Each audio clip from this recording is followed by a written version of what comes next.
Kita di dalam kitab Fathul Mu'in, kita masih membicarakan tentang hukum ahkam bersangkut paut dengan solat jamaah.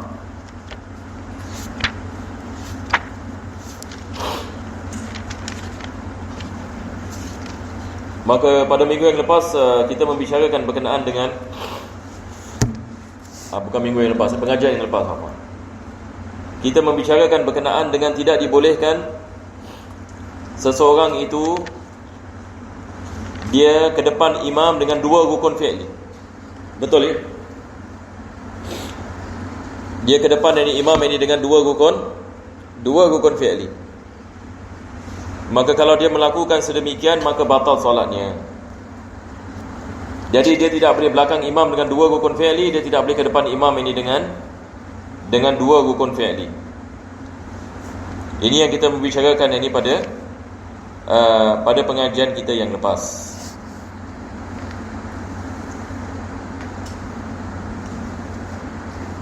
Kita juga membicarakan berkenaan dengan apa yang dimaksudkan dengan muqaranah. Muqaranah hukum ni makruh. Muqaranah maksudnya seseorang makmum dia melakukan salat, imam rukuk, dia rukuk bersama imam. Imam i'tidal, dia i'tidal bersama imam. Ini kita panggil muqaranah. Ini hukumnya makruh. Tetapi dalam dua tempat yakni batal salatnya, tidak sah. Kalau sekiranya yakni misalan dia takbiratul ihram bersama imam, maka tidak sah salatnya. Kalau dia melakukan takbiratul ihram ini bersama imam, dan begitu juga kalau sekiranya dia salam ini bersama imam. Selain daripada itu hukumnya makruh. Dan makruh maksudnya dia tidak mendapatkan fadilatul jamaah. Jadi dalam bab salat jamaah, bila kita mengatakan satu orang melakukan makruh dalam salat, maksudnya dia tidak mendapatkan fadilatul jamaah. Boleh insya-Allah? Yang maksudnya kan dia punya wajib assalamualaikum. Ya. Jadi imam yang misalnya katakan assalamualaikum baru boleh misalnya. Ya. Kalau tidak batal salatnya. Kalau tidak yakni salamnya ini tidak dikira. Jadi dikit balik salatnya. Iya, betul.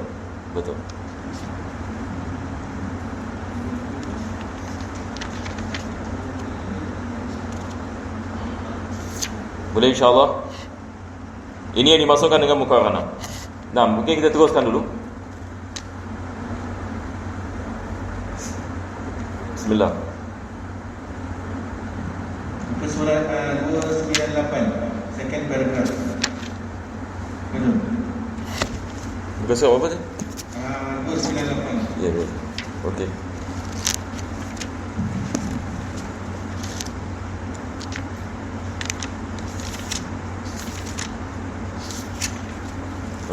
Teruskan. Sunnah memperhatikan perselisihan seperti ini. Di samping juga sunnah bagi makmum mengakhirkan separuh bacaan Fatihahnya dari separuh bacaan Fatihah imam. Sekalipun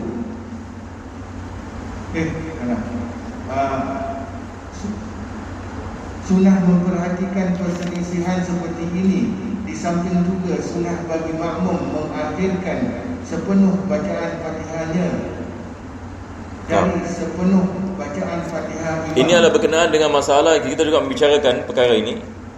Kalau sekiranya makmum membaca Fatihah, imam belum habis Fatihah, makmum dah habis Fatihah. Yani maksudnya makmum dia ke depan imam dengan rukun qauli.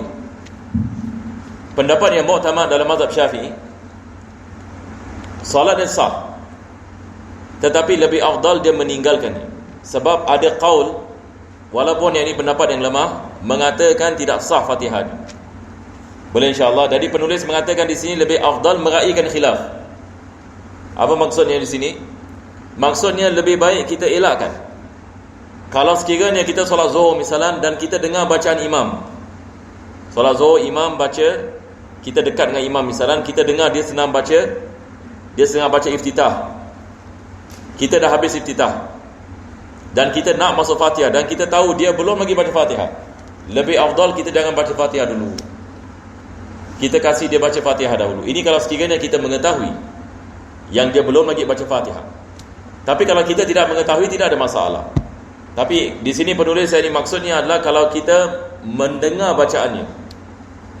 Yang ni kadang-kadang imam bila dia baca, dia mic dekat dengan mulut dia. Solat Zuhur, solat Asar, kita boleh tahu dia sedang baca Fatihah kat mana sekarang. Dan kalau imam itu dia baca lambat misalan, maka kita elakkan kita habiskan Fatihah ke depan dia. Jadi kita biarkan dia habis ini Fatihah dahulu, baru kita habis Fatihah.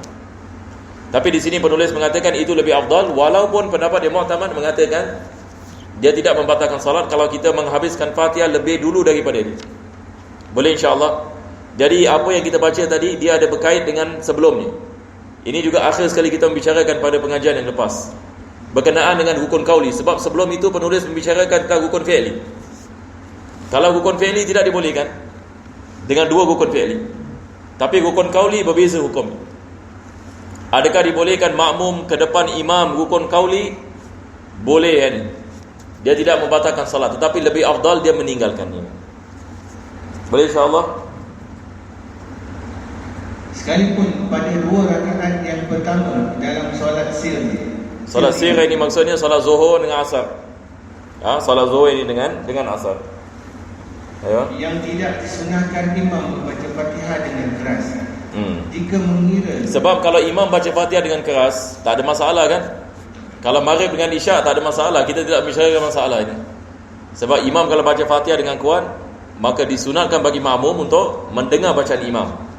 Jadi di sini beliau sudah membicarakan bagi solat sirriyah, solat ini Zuhur dengan solat Asar, dan kita dapat dengar bacaan imam. Adakah dibolehkan kita kedepankan imam dengan bacaannya ataupun tidak? Itu soalannya. Tapi jahriyah kita tidak membicarakan masalah ini. Sebab imam ini baca, kita tahu imam kat mana, dan kita akan baca selepas bacaan imam.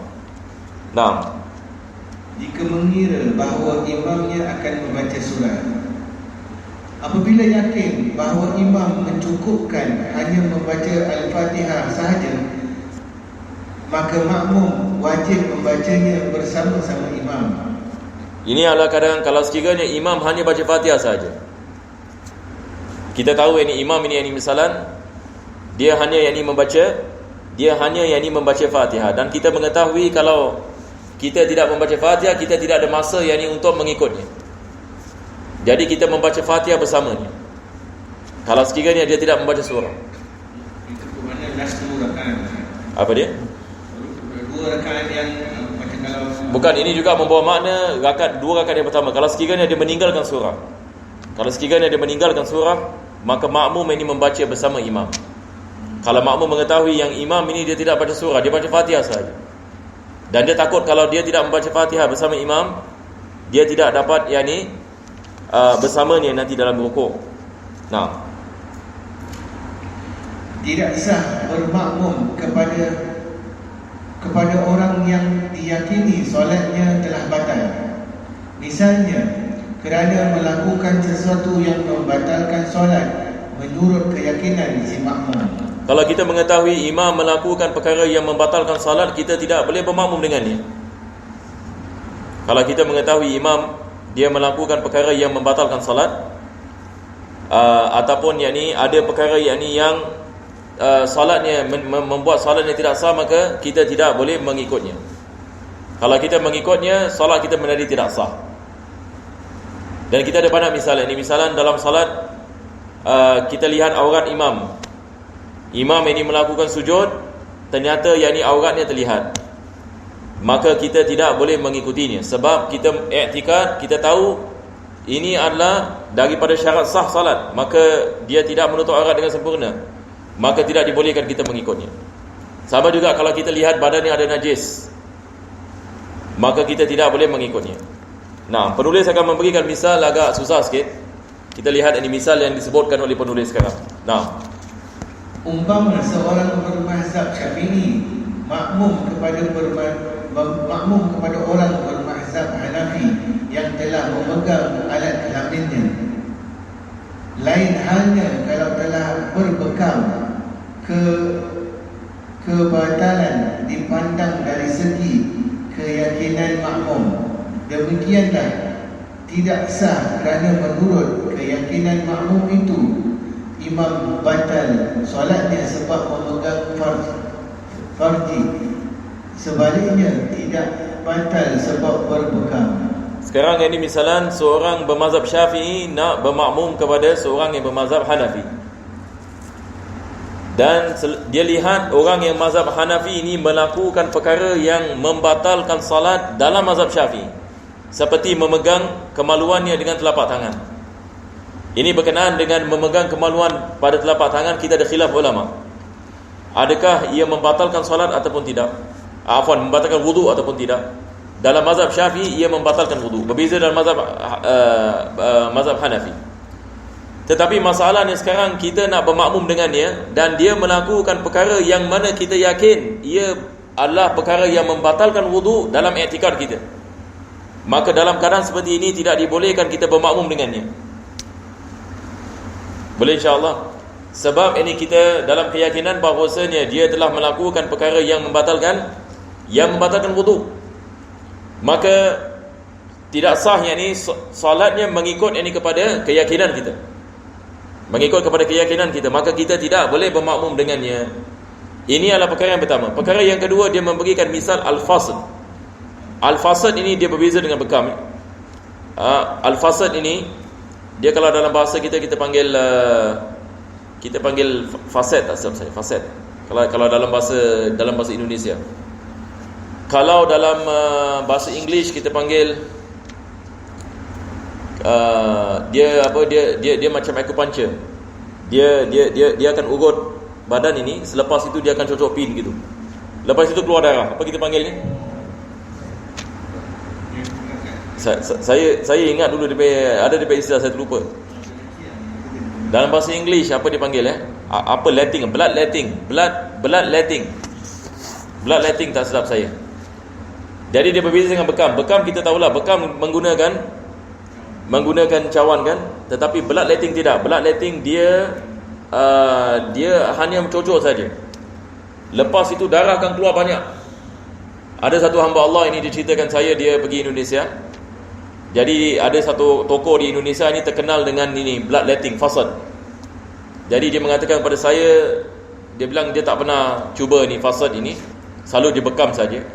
Kira once, pada kali yang pertama dia nak cubalah fasad. Jadi bila dia sampai kepada tempat ini, orang itu mengatakan kepadanya, saya rasa lebih baik awak tutup mata lah, takut nanti awak pingsan.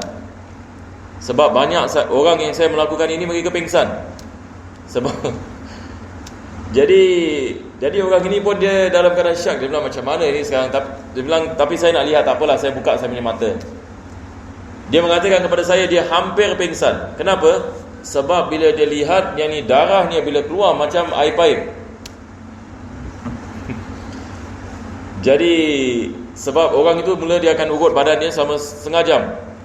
Selepas itu dia tahu mana point dia nak cocok. Jadi dia lain orang lain tempat. Ini kalau orang yang pakar, dia boleh tahu darah kotor kat mana. Jadi dia akan urut, dia bawa tu darah dekat satu tempat. Lepas itu yang ni dia akan satu kali punya cocok ke wallahu alam gitu. Dan dia akan siap baldi. Cuba bayangkan baldi untuk tadah itu darah. Maka orang hamba Allah ini mengatakan kepada saya lagi sikit saya pingsan. Memang betul dia mengatakan. Ala kulli hal, saya pun tak pernah cuba, tapi ini dikenali sebagai al-fasl. Jadi kalau kita nak buat kerja seperti ini, kita pastikan orang yang melakukan ni orang yang pakar ya. Kalau tak, ia boleh menyebabkan ini masalah. Dalam mazhab Hanafi, mengeluarkan darah seperti ini membatalkan wudu. Jadi satu orang kalau ada wudu, dia buat fasad, batal wudunya. Ini dalam mazhab Hanafi. Tapi dalam mazhab Syafi'i tidak. Betul ke tidak? Sama juga dengan bekam. Adakah bekam membatalkan wudu? Kita dalam mazhab Syafi'i bekam tidak membatalkan wudu, tetapi dalam mazhab Hanafi batal wudu. Kalau sekiranya Imam Hanafi dia bekam, maka bekam ini menyebabkan wudunya tidak sah dalam mazhabnya. Tetapi adakah kita sebagai Syafi'i boleh tak kita bermakmum dengannya? Adakah kita boleh bermakmum dengannya apabila dia melakukan sesuatu yang menyebabkan wudunya batal dalam mazhabnya? Adakah kita boleh bermakmum dengannya?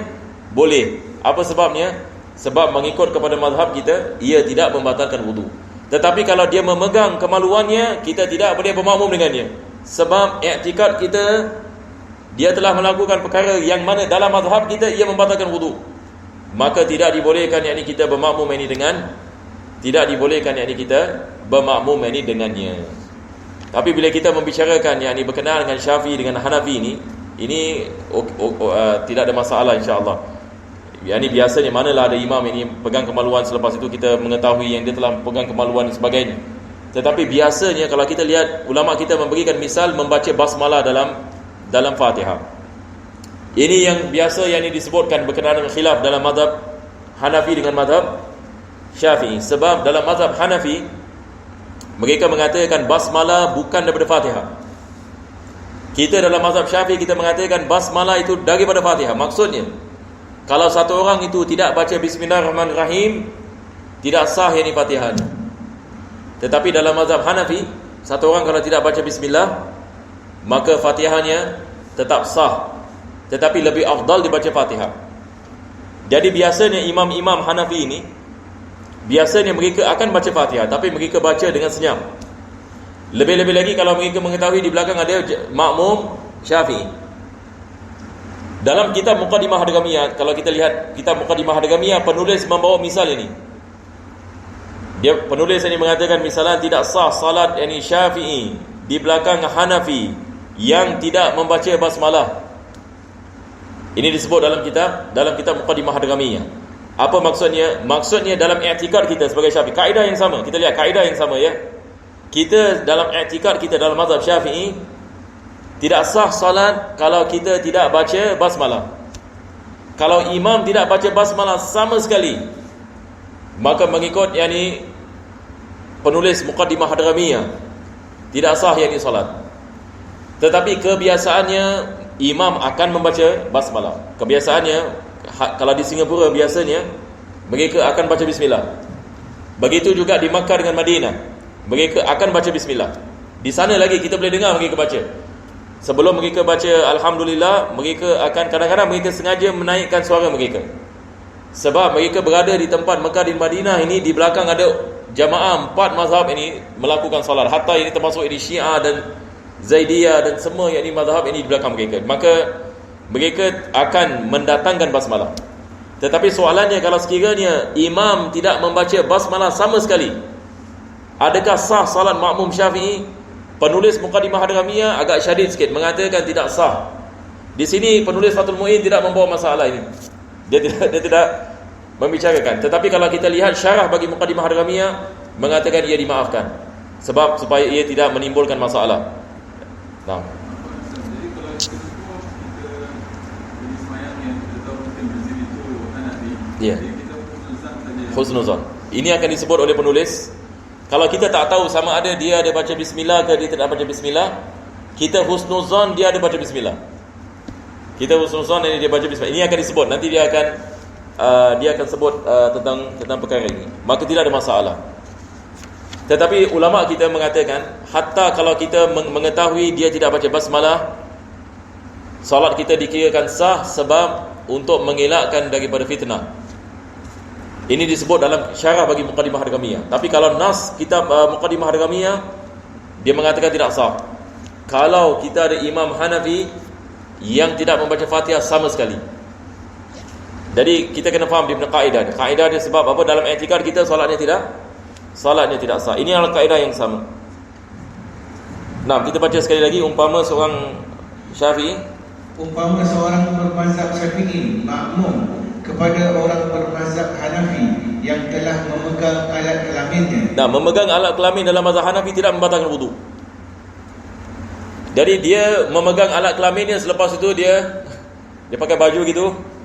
Tu dia Allahu Akbar. Kita lihat, dia telah ni sekarang masalah ni. Sekarang kita sudah melihat, maka tidak boleh kita ikut ni. Nah, lain halnya kalau telah berbekam, kebatalan dipandang dari segi keyakinan makmum. Nah, jadi dia balik kepada keyakinan kita. Yang ni balik kepada mazhab kita. Berbekam tidak batal dalam mazhab kita, tapi dalam mazhab dia batal. Tetapi dia melakukan bekam, kita boleh bermakmum dengannya. Walaupun dalam mazhab dia batal wudunya.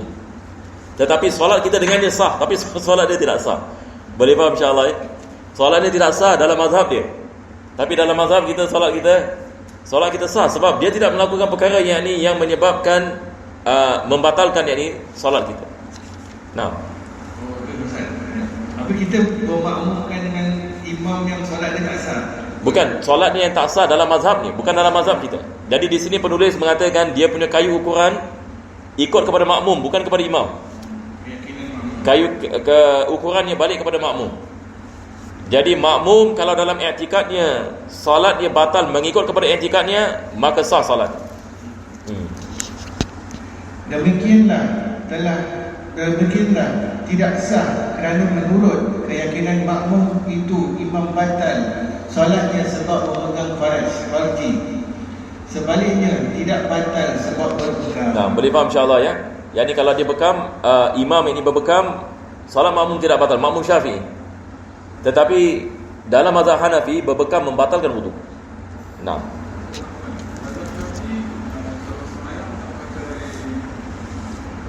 ya.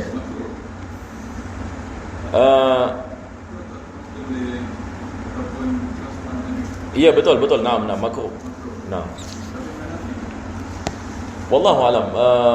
Wallahu alam.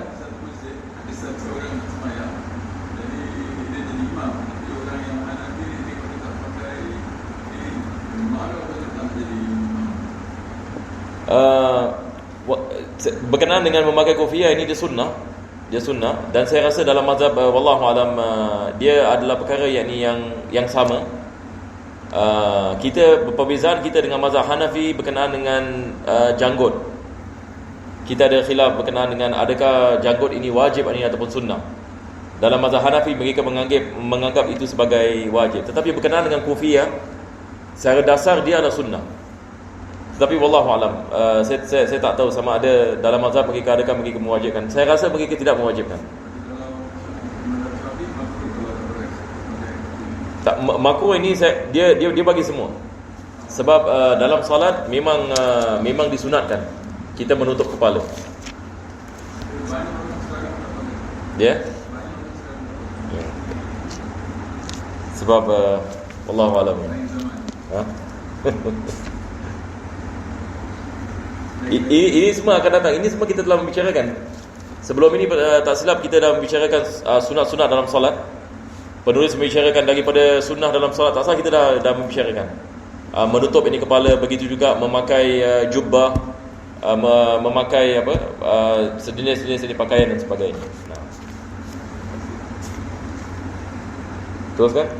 Maka menghubungkan solat makmum dengan imam dianggap uzur. Sebab menurut makmum imam tidak dalam solat yang sah. Ini kalau sekiranya yakni imam makmum mengetahui bahawa imam ini telah melakukan perkara yang membatalkan solat, maka tidak dibolehkan bagi makmum mengikut imam. Kalau sekiranya dia mengetahui imam melakukan perkara yang menyebabkan solatnya tidak sah. Apa sebabnya? Sebab ada rabat, dia mengatakan di sini. Sebab ada ikatan. Jadi tidak dibolehkan dia meneruskan solatnya bersama imam.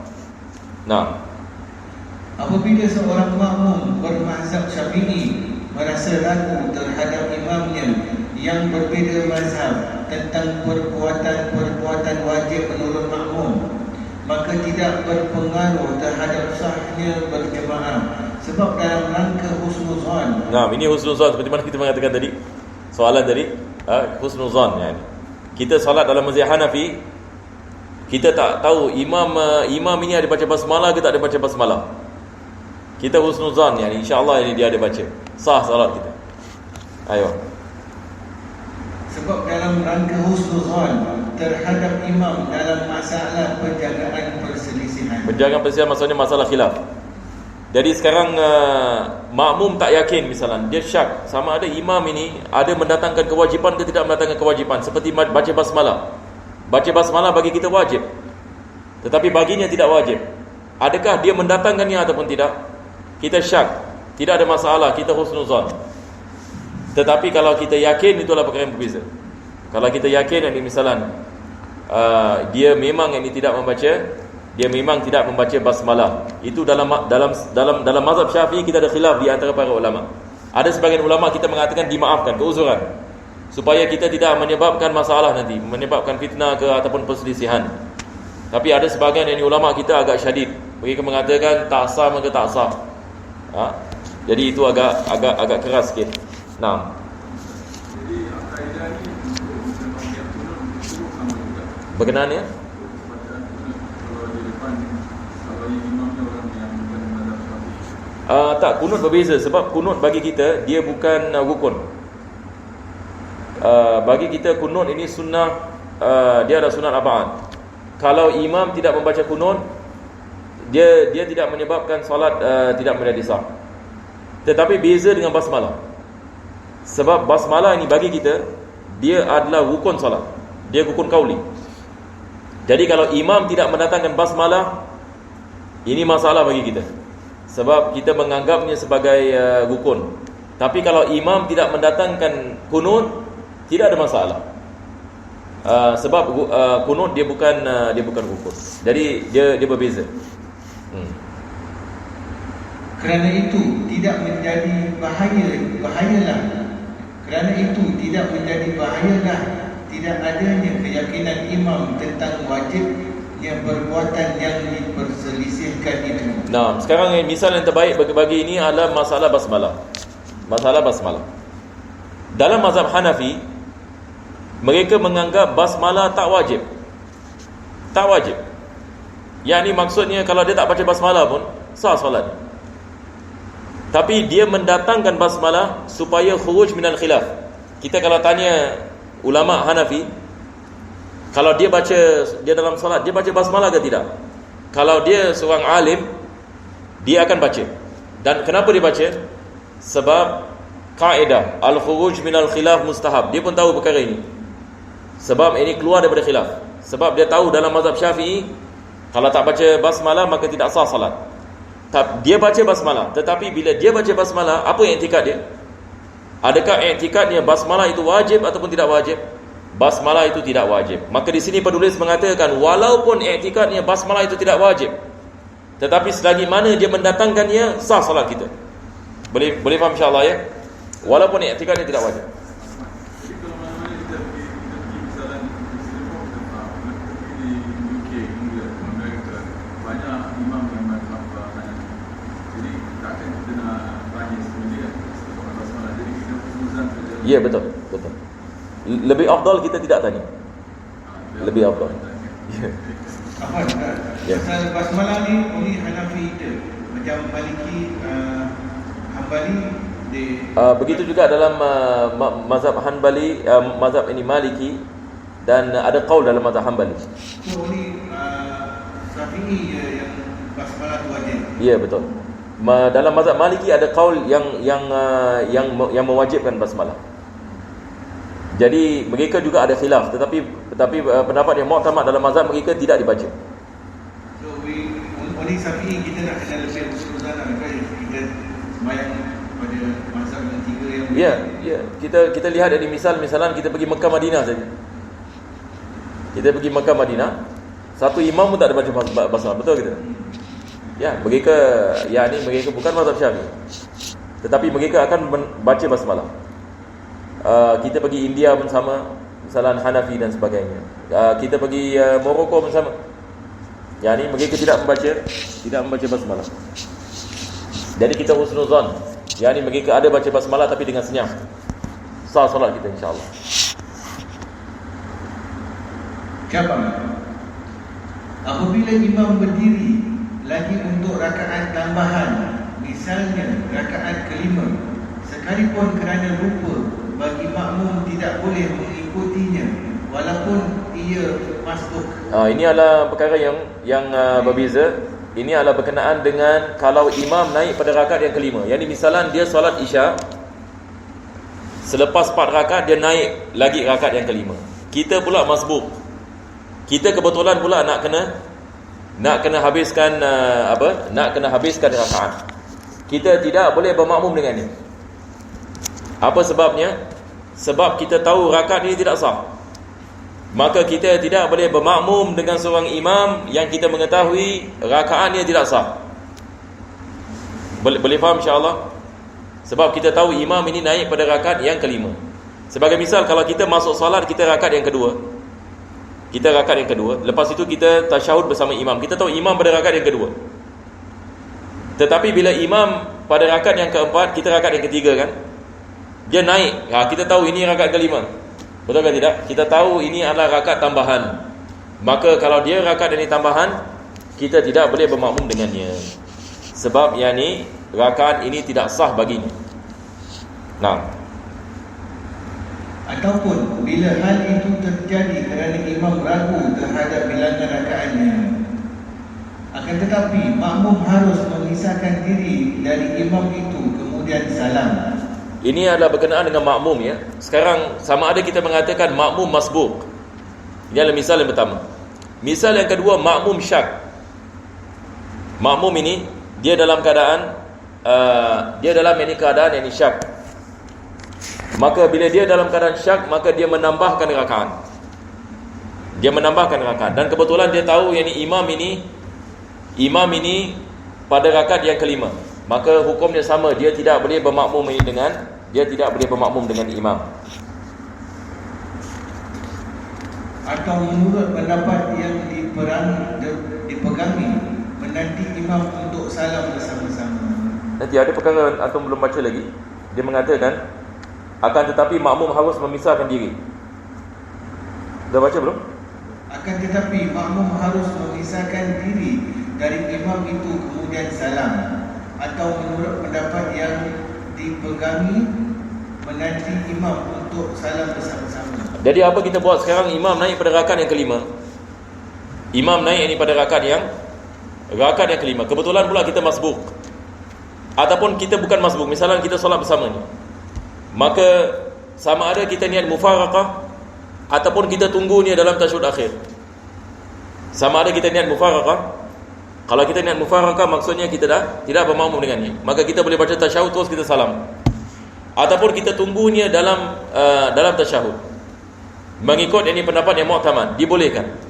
Kenapa dibolehkan? Sebab solatnya masih sah. Dia naik pada rakaat yang kelima sebab dia terlupa. Maka terlupa adalah keuzuran bagi dia. Jadi ia tidak membatalkan solat, tetapi tidak dibolehkan bagi kita untuk ikut dia.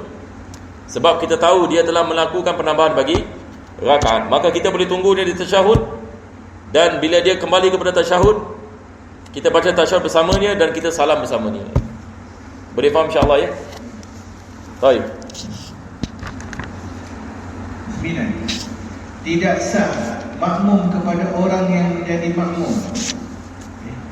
Tidak sah makmum kepada orang yang menjadi makmum, sekalipun hanya diragukan adanya menjadi makmum yang sekalipun jelas melakukan sebagai imam. Nah, satu orang ini dia bermakmum ini dengan seorang imam, tapi dia dalam keadaan syak. Adakah imamnya makmum bagi imam yang lain? Adakah ini imamnya ini makmum bagi imam yang lain? Dia dalam keadaan syak. Dalam keadaan seperti ini dia tidak boleh bermakmum dengan imam tersebut. Kalau sekiranya dia dalam keadaan syak, sama ada imamnya bermakmum dengan imam lain. Boleh faham insya-Allah? Sekarang ini misalan, nanti penulis akan memberikan misal. Satu orang ini misalan dia datang lambat, dia masbuk. Lepas itu misalan imam salam. Bila imam salam dia naik kan. Lepas itu datang jemaah lain. Maka jemaah yang lain yang bermakmum dengannya, yang mana dia ini telah bermakmum dengan imam yang telah habis daripada solat. Betul ke tidak? Sekarang ini misalan kita salat isyak di Masjid Abdul Razak. Kita masbuk. Bila imam salam, kita naik. Bila kita naik, ada jemaah yang lain masuk masjid, dia lihat ada orang sedang melakukan salat, dia bermakmum dengan kita.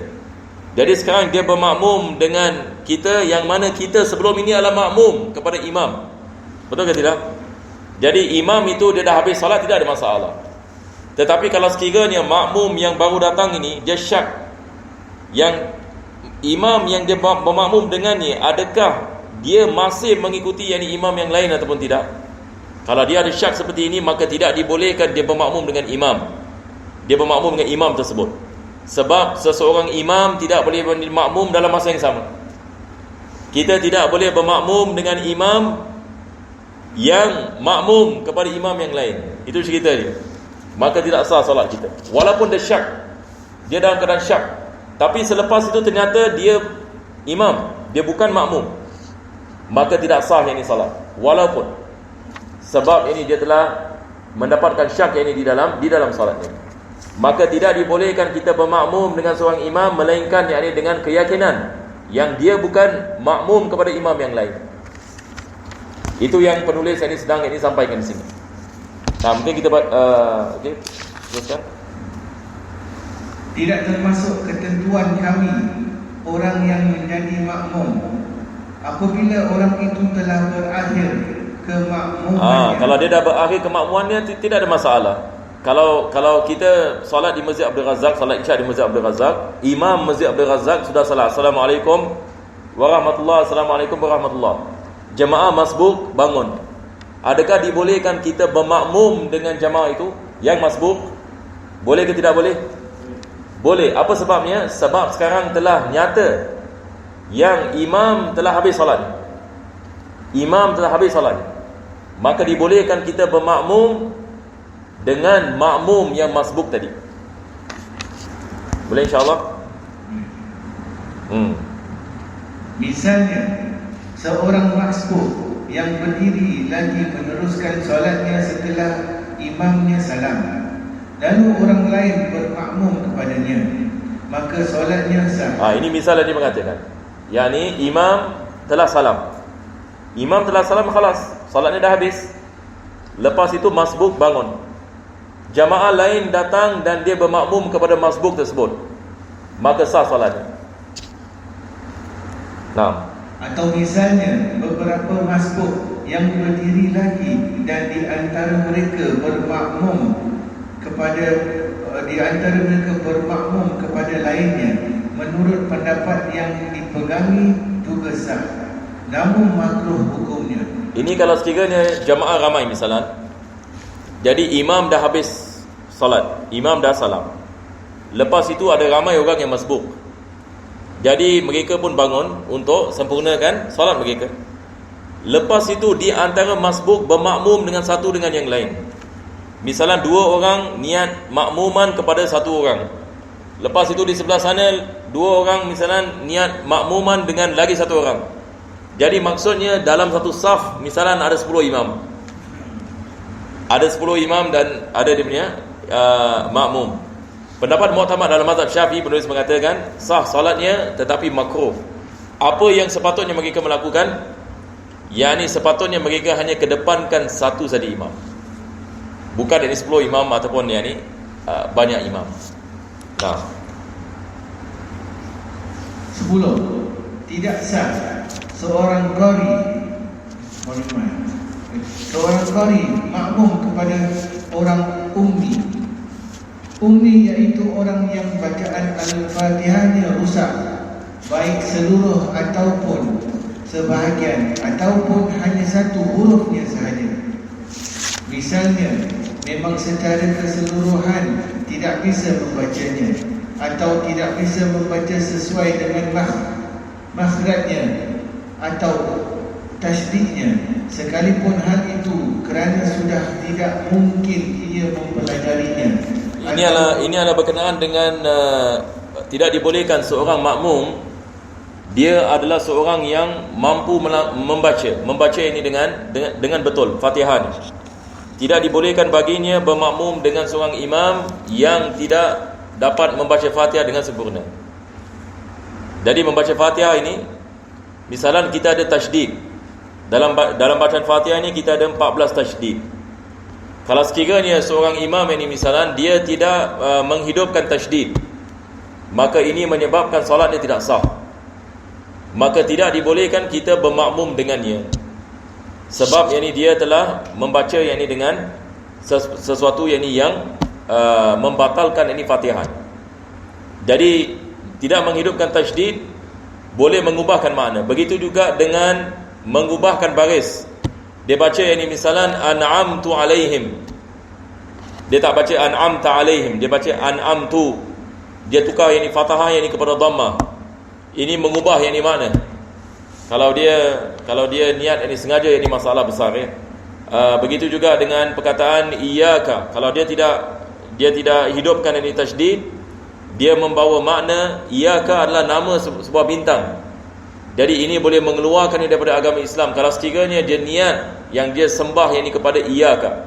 Kalau dia tidak menghidupkan ini, dia tidak menghidupkan tasydid, maka tidak sah salat ini bagi makmum. Kalau sekiranya makmum mampu membaca Fatihah dengan betul, maka tidak sah yang ini dia bermakmum dengan imam yang sedemikian.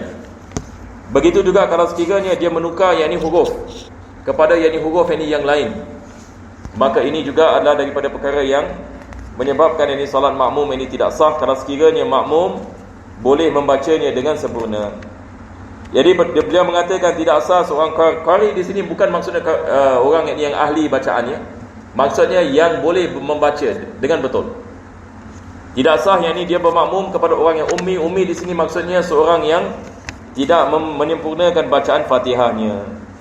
Lepas itu penulis ini dia mensyarahkan apa ini ummi. Dia mengatakan orang yang bacaan Al-Fatihahnya rosak, baik seluruh, sebahagian ataupun hanya satu huruf sahaja.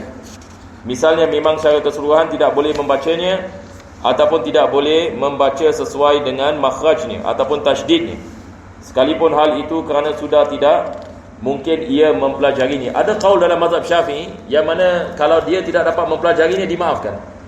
Kalau satu orang yang misalan dia memang lahir begitu, maka ia dimaafkan. Kalau keuzurannya tidak ketara. Tapi kalau dia boleh mempelajarinya dan dia sengaja tidak mempelajarinya, maka tidak sah Fatihahnya. Kalau dia tidak membetulkan, yakni kesilapannya. Atau tidak boleh membaca sesuai dengan makhrajnya ataupun tasydidnya, sekalipun hal itu kerana sudah tidak mungkin ia mempelajarinya ataupun makmum tidak tahu bahawa imamnya ummi. Kalau makmum ini tidak mengetahui, maka ia adalah keuzuran. Tapi kalau makmum ini mengetahui, ia bukan yang ini satu keuzuran. Nah, Macam kita dah ada macam solat, tapi tolak dia jadi imam. Kali bila dia jadi imam, kali kita tengok alamak. Tapi macam mana Ustaz? kita nak niat mufaraqah. Kita semua tak nak jadi Niat mufaraqah. Perkara ini pernah berlaku Ustaz. Pernah satu kali dulu kita keluar ikut jemaah tabligh. Jadi kita pergi ke atas masjid ni tak ada imam. Masjid tak ada imam. Jadi biasa masjid ini siapa datang jadi imam lah begitu. Jadi macam gini lah, semua tolak-tolak kan. Jadi kita pun segan lah. Kita ingat okeylah ada jemaah dekat masjid jadi imam. Sekali bila dia baca bila dia baca di Fatihah agak yang ni memeranjatkannya. Itu saja saya boleh mengatakan. Yakni hatta tasydid ini tidak ada tasydid. Tidak ada tasydid dan perubahan yang ini huruf ini sangat ketara. 3-4 huruf ini semua yang ini tidak disebut dengan betul. Tapi pada ketika itu yang ini saya dalam keadaan macam nak mufaraqah tak nak mufaraqah. Nampak?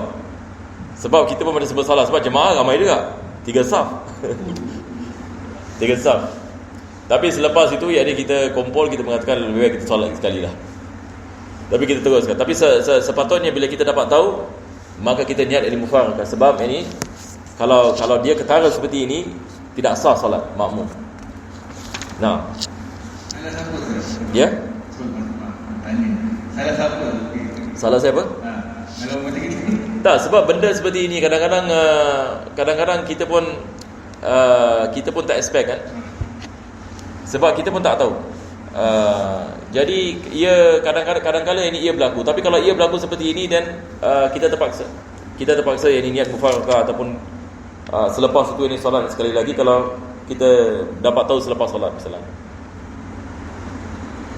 Demikianlah kerana imam ummi tidak patut menanggung bacaan orang lain apabila mulai bermakmum kepadanya di waktu sudah rukuk. Nah, kalau kita mengatakan imam menanggung Fatihah, kalau dia Fatihahnya tidak betul, tidak sah, dia tidak dapat menanggung Fatihah makmum. Maka hatta masbuk ini solat ini tidak sah.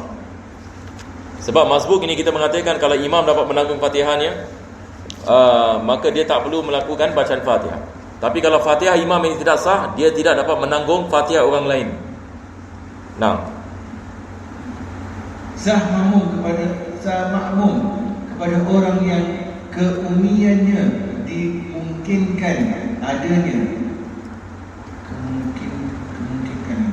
kecuali apabila tidak mahu membaca keras dalam solat jahriyah. Untuk itu, makmum qari wajib memisahkan diri daripadanya. Apabila kerana tidak tahu masih bermakmum terus menerus sampai salam. Nah, ini penulis saja mengatakan sahnya ini bermakmum ini kepada seorang yang ummi kalau sekiranya kita tidak mengetahui yang dia ummi. Yakni misalnya salat di Syria, misalnya kita melakukan salat di belakang satu orang dan kita pun tak dengar bacaan dia. Kita hanya dengar Allahu Akbar saja. Maka ini tidak ada masalah. Tidak ada masalah. Melainkan kalau dia membacanya dengan kuat, dengan jahriyah. Jadi ini yang soalan tadi antum menanyakan. Dia baca dengan jahriyah, maka penulis mengatakan di sini fayalzamuhu mufaraqatuhu. Diwajibkan dia melakukan mufaraqah. Tidak dibolehkan dia meneruskan menjadi makmum. Jadi kita lihat di sini dia mengatakan sah makmum kepada orang yang keummian yang dimungkinkan adanya kecuali apabila tidak mau membaca keras. Yakni kalau dia tidak membaca keras, maksudnya kita tidak mengetahui. Dalam salat jahriyah, untuk itu makmum qari wajib memisahkan diri daripadanya. Kalau sekiranya dia mengetahui dalam salat, nampak tak? Dia mengetahui dalam salat yang orang ini ummi, wajib ini dia niat mufaraqah. Nah, baginya wajib mengulangi solatnya selagi tidak kemudian. Baginya wajib mengulangi solatnya selagi tidak kemudian tampak jelas bahawa imamnya itu nyata-nyata qari. Nah, yakni penulis ini beliau mengatakan kalau sekiranya dia dalam keadaan ini sedemikian, maka diwajibkan yakni dia mengulangkan ini solat ni. Wajib ini dia mengulang ini solatnya selagi mana dia tidak sampai kepada keyakinan yang orang itu adalah seorang ini ummi. Tempat ketidaksahan bermakmum kepada ummi adalah jika tidak sama-sama tidak mampu dalam membaca sesuatu huruf. Misalnya, hanya makmum yang dapat membacanya dengan bagus sedang imamnya tidak, atau salah satu pihak dapat membaca dengan bagus terhadap huruf-huruf yang pihak yang lain tidak dapat. Ini adalah pengecualian. Yang ini maksudnya kalau imamnya ummi boleh menjadi sah bagi makmum.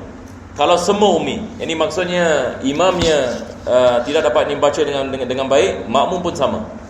Maka sah yang ini solat mereka. Tetapi kalau sekiranya makmum ini mampu baca dengan baik, imamnya dalam keadaan sedemikian tidak baca dengan betul, maka solat makmum ini tidak sah. Jadi ini yang penulis ini beliau mengatakan di sini, beliau mengatakan tempat ketidaksah bermakmum kepada ummi adalah jika tidak sama-sama tidak mampu dalam membaca suatu huruf. Yang ini maksudnya kesemua mereka sama. Kesemua mereka adalah ummi. Maka sah yang ini salat mereka. Misalnya hanya makmum yang dapat membacanya dengan bagus sedang imamnya tidak, atau salah satu pihak dapat membaca dengan bagus tapi terhadap huruf yang pihak lain tidak dapat. Kalau sekiranya imamnya tidak dapat membaca dengan betul, makmum dapat baca dengan betul, maka salat makmum tidak sah. Tapi kalau imamnya misalnya membaca dengan betul, makmumnya ummi, maka boleh menjadi sah ini salat makmumnya. Ini kalau sekiranya kita mengatakan keuzuran baginya. Kalau dia keuzuran ini baginya, dia tidak dapat ini membaca dengan betul, kalau ada keuzuran, maka salatnya sah kalau dia bermakmum dengan imam yang membaca dengan betul. Jadi maksudnya di sini adalah kalau makmum yang boleh baca dengan betul, tidak sah salatnya kalau dia bermakmum dengan ummi. Tapi kalau terbalik, salat ummi sah kalau yang menjadi imam adalah orang yang bacaannya betul.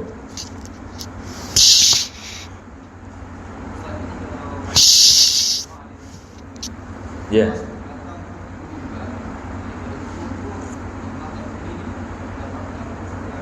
Ya, betul.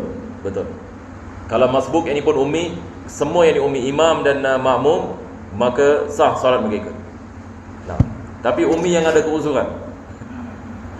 Ya, umi mana dua. Tadi penulis saya mengatakan kalau orang yang tak belajar, misalnya dia tidak dapat sebut, tapi bukan dari satu keuzuran, sebab ini dia memang tak mau belajar, misalnya dia tak nak melakukan tajdid sebab dia tidak mengetahui tajdid adalah wajib. Ini adalah umi yang tidak ada keuzuran. Ini kita mengatakan tidak sah salatnya. Tidak sah salatnya. Penulis akan membicarakan tentang siapa yang ada keuzuran. Beliau mengatakan ada orang yang ummi tapi keuzuran bagi. Dia akan disyarahkan sebelah sini. Teruskan.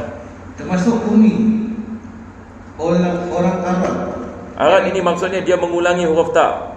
Dia ulang. Dia bila baca dia ulang. Dia ulang ini huruf. Nah, Iaitu orang yang lantaran mengganti suatu huruf, ia mengidramkan huruf yang tidak semestinya. Juga orang al-sar, iaitu yang menggantikan sesuatu huruf dengan yang lain huruf. Jadi pertama sekali beliau membicarakan tentang arat. Arat ini adalah maksudnya dia mengulang ini huruf ta. Lepas itu dia memasukkan huruf kepada huruf yang lain, idgham. Bila dia sebut ini satu huruf, dia sebut ini satu huruf dengan mengidghamkan dengan huruf yang lain. Ini yang kedua. Yang ketiga, dia menukarkan satu huruf ini menjadi huruf yang lain. Dia menukarkan huruf ta menjadi sin, huruf sin menjadi sad dan sebagainya. Huruf dal menjadi dad. Dia mengatakan waladallin, yakni dia bukan waladdallin dan sebagainya. Ini adalah al-sar. Nah, apabila orang-orang ini mungkin belajar tetapi tidak mahu, maka solat orang yang makmum kepadanya tidak sah. Ini ada silap dalam terjemahan ya. Penulis mengatakan apabila orang seperti ini tidak belajar, tidak sah salatnya. Kalau mereka ummi seperti ini dan mereka sengaja dia tidak belajar, tidak sah salatnya. Tidak mau belajar ke belajar tidak mau, tapi tidak mau. Okey, ini kita nak terjemahkan lagi sekali ya. Jadi penulis mengatakan apabila orang seperti ini boleh belajar tetapi tidak mahu belajar. Boleh kita tulis ini.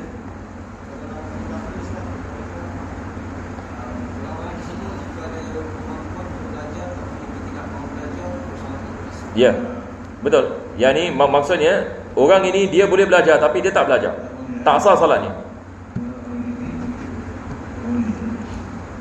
Yang ni maksudnya dia melakukannya bukan disebabkan keuzuran, sebab dia tak belajar, dia tidak mengetahui, maka tidak sah salatnya. Maka bukan Tapi kalau dia natural, maka sah salatnya. Sebab dia memang dilahirkan begitu. Ada sebagian orang yakni dia memang dilahirkan begitu, dia tidak dapat, hatta dia cuba walau macam mana sekalipun dia tidak dapat melafazkan sesuatu huruf, ini dimaafkan. Tetapi siapakah yang tidak dimaafkan? Kalau dia boleh belajar tapi dia tidak mahu, dia tidak mahu belajar. Ini yang penulis mengatakan. Jadi kita tulis di sini, apabila seorang itu boleh belajar tetapi dia tidak mahu, maka tidak sah salatnya. Kalau tidak mungkin tetap sah. Yani kalau dia tidak mampu, maka tetap sah salatnya. Sebagaimana sah pula imam makmum sama-sama ummi. Dan hukumnya sama seperti imam ini ummi, makmum ini ummi. Yani seperti mana kita mengatakan sah salat mereka, sah salat orang yang pada asalnya dia tidak dapat melafazkan perkataan tersebut. Baik, insya-Allah kita berhenti di sini ya. Nampak dah nak dekat 1 jam. Sebab Isyak pun awal. Ada lagi satu kesilapan dalam terjemahan. Kita lihat muka surat 299. Terjemahan mengatakan bagi makmum tidak boleh mengikutinya walaupun ia masbuk. Selepas itu dia mengatakan ataupun bila hal itu terjadi kerana imam ragu. Di sini kita cancel imam, kita tulis ini makmum.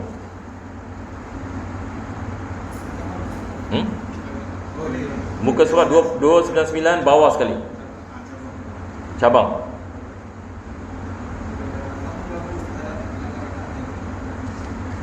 Makmum ini ragu ini terhadap bilangan rakaatnya.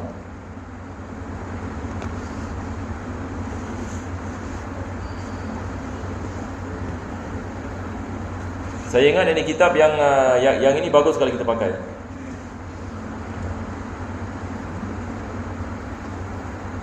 Kita tukar kitab pun saya rasa bagus. Ya? Oh, tak ada jilid 2.